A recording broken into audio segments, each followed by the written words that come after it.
Assalomu alaykum. Bizning kanalning kuzatuvchilari. Biz yangi kanalimiz, lekin xo'jalarimiz chiqqaniga bugun ro'parasi 40 kun bo'lgan. Ular hammasi tozada ekan, endi qiziqishga ochirilgan boshida. Hozircha bittasi nobud bo'ldi.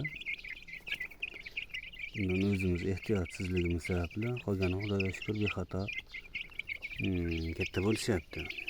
Hozir bularga bir-birini sal to'qish kuzatilyapti, orqasini cho'qyapti. Shuning uchun vitamin E berilyapti.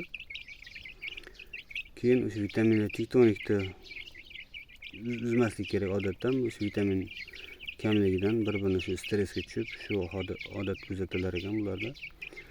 Shuning uchun cho'qilgan jo'jani alohida qilib qo'yganmiz.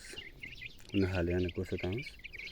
Hozir bular endi birar soatga qafaslardan chiqarib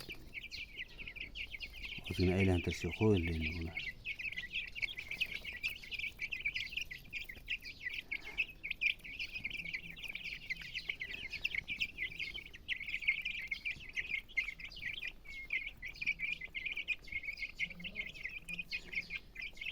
Yana bir muhim ma'lumot, bularga tovuqni jigari berish ham yaxshi effekt beradi. Uni odatda suvga qaynatib bergan ma'qul. Keyin kichkina baliq beriladimi, boshqami, tuxummi, nimaki berilsa ham, xom go'sht berilsa ham, uni bir o'sha suvda qaynatib pishirib bergan ma'qulroq. Hurmatli do'stlar, e'tiborlaringiz uchun rahmat. Kommentariya va laykni ayamizlar degan umiddaman.